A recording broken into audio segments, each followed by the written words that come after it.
right, I want to continue our conversation about Tuesday night's debate. So much there to cover, but I want to go back to this clip of Donald Trump. He's really pressing the issue of where the Democrats will draw the line. Now, the reason I'm bringing this up is because the Associated Press actually had a story today.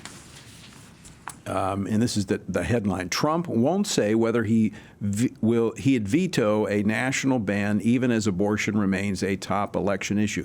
Now, the whole story, let me read the first paragraph. Former President Donald Trump repeatedly declined to say during this week's debate if he would veto a national ban if he were elected again. So the whole story from the Associated Press is about Donald Trump answering a question as to whether or not he would veto a ban on abortion, which he addressed. He said it's not going to be an issue. It's not going to happen. This is going to be dealt with at the state level.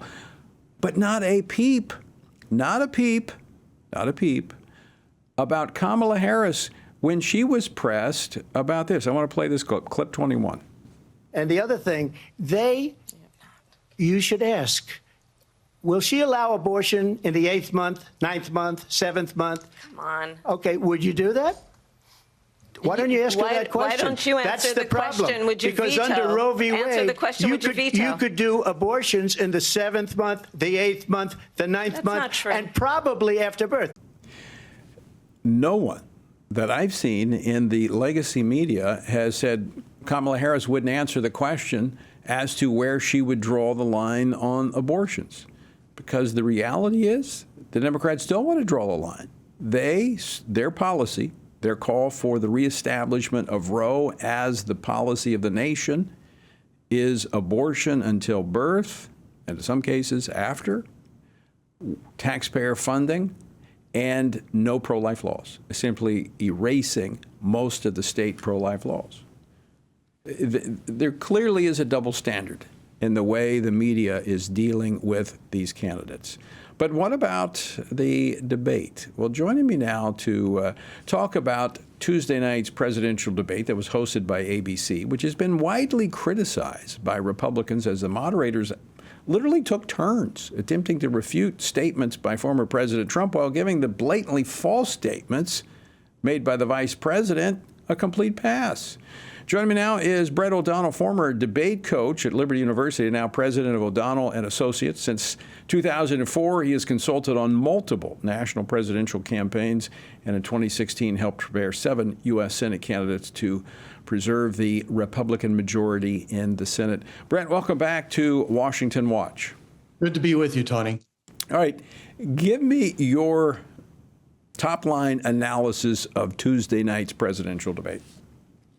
Well, I thought it was actually a very poor debate. And most of the reason I thought it was a poor debate is it was poorly moderated by ABC. A debate is supposed to be between the candidates and not between the candidates and the moderator. But the moderators inserted themselves as participants rather than moderators, and they did it unfairly, in my opinion. They fact-checked Trump 5 times during the debate. Not once did they do that to Kamala Harris. Additionally, most of the questions sort of went like this. Donald Trump, why are you a horrible person?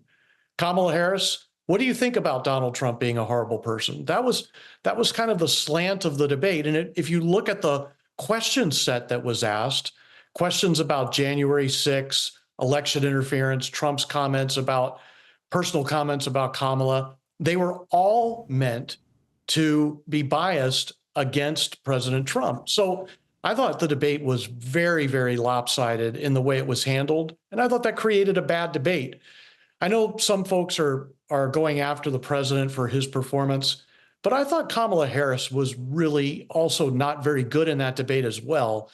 If you take a look at the very first question, the first question was, are we better off than we were 4 years ago? Kamala Harris refused to answer that question. In my mind, that's one of the most important questions of this election. You have fully a third of Americans who can't afford to make their bills on a weekly basis, much less a monthly, yearly basis. You have credit card delinquencies that are through the roof. The economy is clearly hurting, and that's what's on folks' minds. Additionally, we have a wide open border. They never pressed Kamala Harris on her policies toward the border and why so late in the game she's decided to change her opinion on the border, really.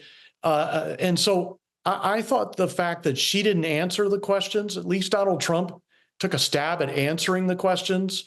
I thought it was a poorly run debate. Now, there was on one of the immigration issues, the president, former President Donald Trump, made the issue of connecting it to crime, which one of the moderators, David Muir, corrected him on. And so let's talk about, for just a moment, process, the role of the moderator. So as you pointed out, Kamala Harris avoided answering most of the tough questions. She just kind of sidestepped them. Is it the role of the moderator to press in and reiterate the question and press for an answer? I think that is part of the role of the moderator. The moderator should call out candidates when they don't answer questions. They should ask questions, but they're not there to fact check. That's the job of the candidates. So when the moderators get a discussion, a debate going, they should ask a question. They should allow both candidates equal time. The question should be unbiased. It should be a question that can be answered by either candidate, not directed at one candidate or the other. And if they do that, it's going to stay more focused on policy and issues than it is on personality. The moderators in this debate made it more about persona, personality, and I thought that was unfair. And then when Kamala Harris didn't answer questions, they never said a word. Well, it's to her benefit, actually, to make this about personality as opposed to policy. So that's probably why the moderators facilitated that. Again, talking about process, and correct me if I'm wrong, but I believe we've generally had a commission for presidential debates that have overseen these debates, and we usually have themed debates. One might be on foreign policy, one would be on domestic. But these debates are taking place outside. The candidates have agreed to bypass that commission. It's kind of a deregulatory move. But it might not have been the best thing because these seem to be kind of free-for-alls based upon what the network wants as opposed to what's best for the voting public. Well, I actually think CNN did a pretty good job of hosting their debate. The moderators didn't insert themselves. The only time they did was to say to the candidates that they had more time if they wished to further extend their answer. But for the most part, the moderators started the debate and started the discussions on each issue. I think the networks that host these should operate in conjunction with maybe some entity that takes a look at what are the top issues in the debate or in the country regarding the election, and we make sure we get questions on those issues. I mean, I can think of so many things that they really didn't delve into in depth. We didn't get an in-depth discussion of the economy. We didn't get an in-depth discussion on immigration. Those are the two top issues in this debate or in this election. And the American people were denied that for sake of 30 minutes on January 6th and was the election stolen.